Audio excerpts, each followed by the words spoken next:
What's going on, y'all? Welcome back to Haulin Bass TV. As you guys know, we have another Lucky Tackle Box unboxing.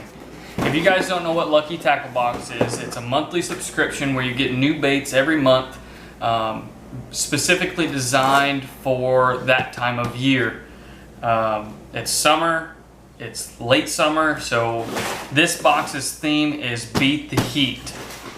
Let's roll that sweet intro and get right into this box.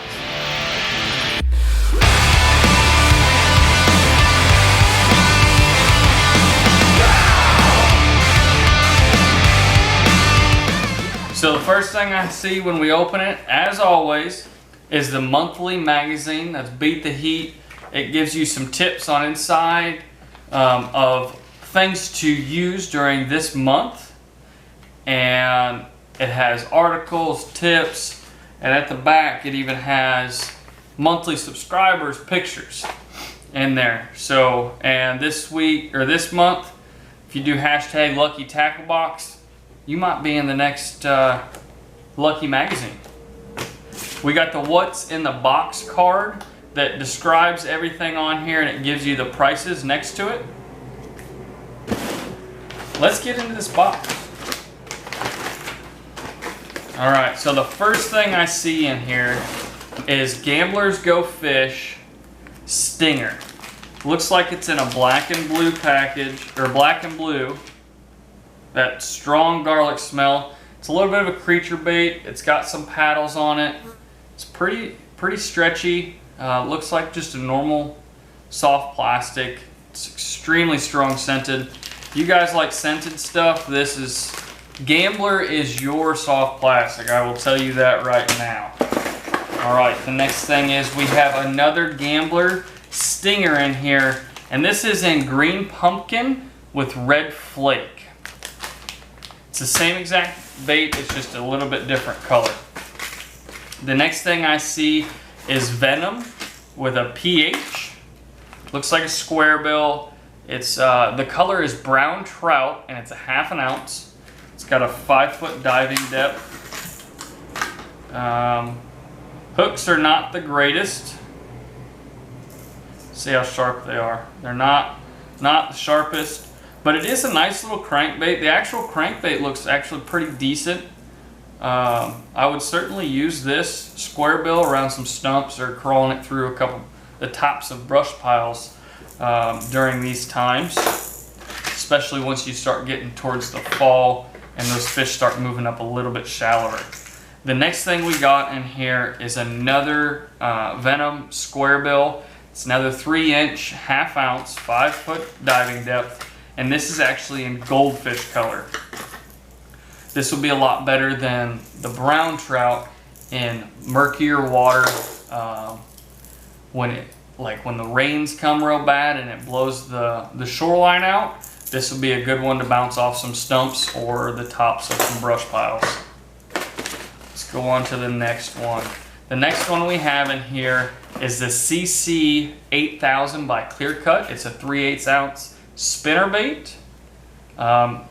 The color, I believe, is Cisco. And it looks like we have two of the same spinnerbaits.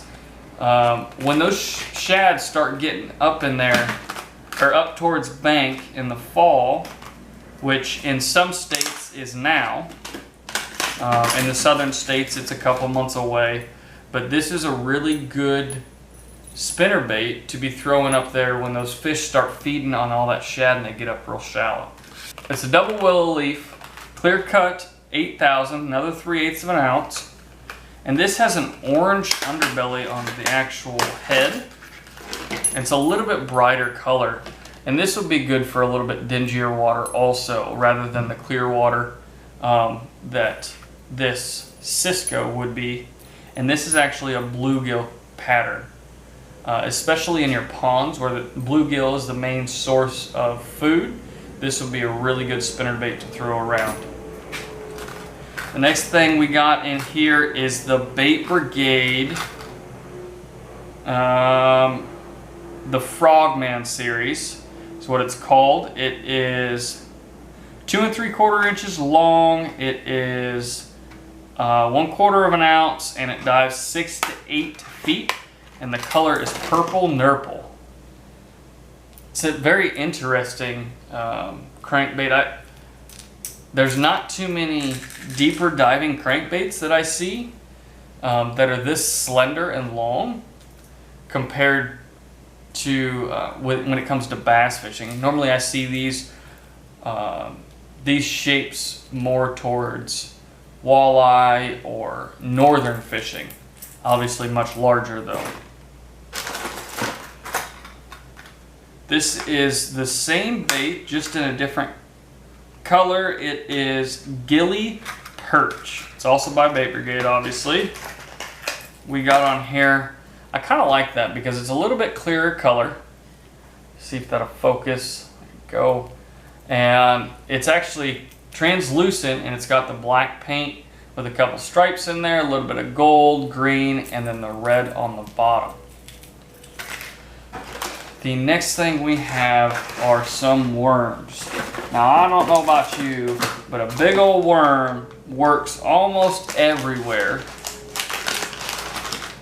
Dragging it on the bottom. And these are by Producto. The color is watermelon seed with red glitter, is what they call it. These, I actually really like these worms.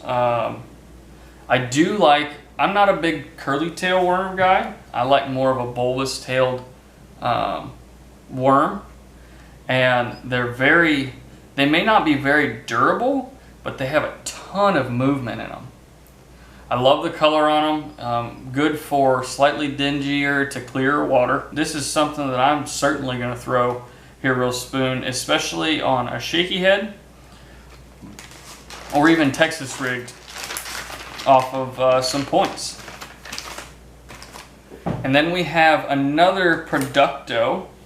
It is the same tournament worm 6-inch, and this is in Christmas color. Looks like it's almost a June bug purple. And then it also has blue and red, green and red flake in it. That purple makes it look almost blue. It's the same lure. This would be really good in your darker waters. Still on a shaky head or a Texas rig off your points or rocky banks, something similar to that. Next thing we have in here is a bladed jig by Rippin' Lips, I believe is the company. Let's see. Rippin' Lips is the company here. It is Gilly Perch, and it is 3/8 of an ounce. The colors on this are absolutely amazing. And very interesting head style. The head is almost pointed down.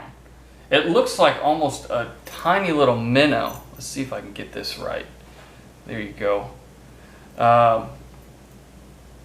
It's got a heavy duty keeper up here, which I really like.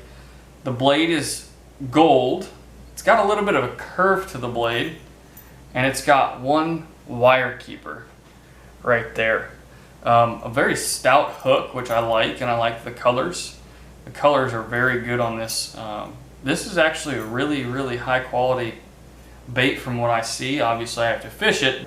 We have another Rippin' Lips bladed jig, and this is in swamp water.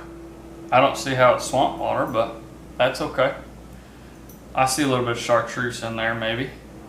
This is blue and chartreuse with a little bit of brown in it. It's still got the gold blade on it, the single wire keeper down here, and the very stout long hook. If anything hits this, it's certainly not going to get just the blade. This hook isn't real close to the eyelet, and that is something I do look for in bladed jigs, is that hook to be back a little bit further, just in case when they eat it and they get the whole thing, I don't need it being blown out of their mouth when I go to set the hook. The next thing we have in here is Lucky Tackle Box's bobber stops. This is these are used everywhere all the time, but What I use them on is Texas rigs. And I also use them on, I put 2 of them on my Texas rig, one below and one above. So if I want to make it more of a Carolina rig, I slide that top one all the way up and I move that bottom one up about 18 inches, and then I have an improvised Carolina rig on the fly. I don't have to tie nothing up, and it's just ready to rock and roll with that bullet weight right there. The last 2 things we have in here is the Mustad Ultra Lock Light Soft Plastic 3/0 EWG style hook. I do really like the Mustad hooks. I'm more of a guy to run a stout hook 90% of the time rather than a smaller hook.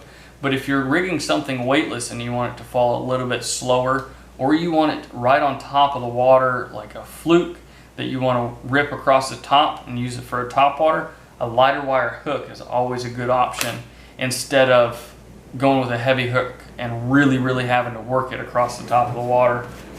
You can actually slow down with that 3/0 so that the presentation is in front of those fish a little bit longer.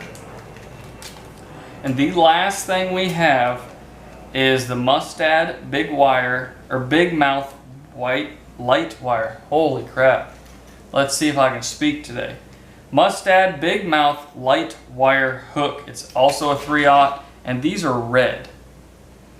These, I'm not a big red hook guy, but it is something that, in all honesty, it doesn't matter if it's red or black to me. If it's a hook, it's a hook. When it comes to your Texas rigging and EWG style hooks. So I want to thank you guys for tuning in today. This was actually a really good Lucky Tackle box. I was very impressed with the stuff that they brought out in this month's box. 99% of it I'll be throwing for sure. I know that some boxes that you get before, they have some stuff that just doesn't make any sense, or it's not that great a quality. You guys are awesome. Thank you guys for tuning in. Go catch your PB for me.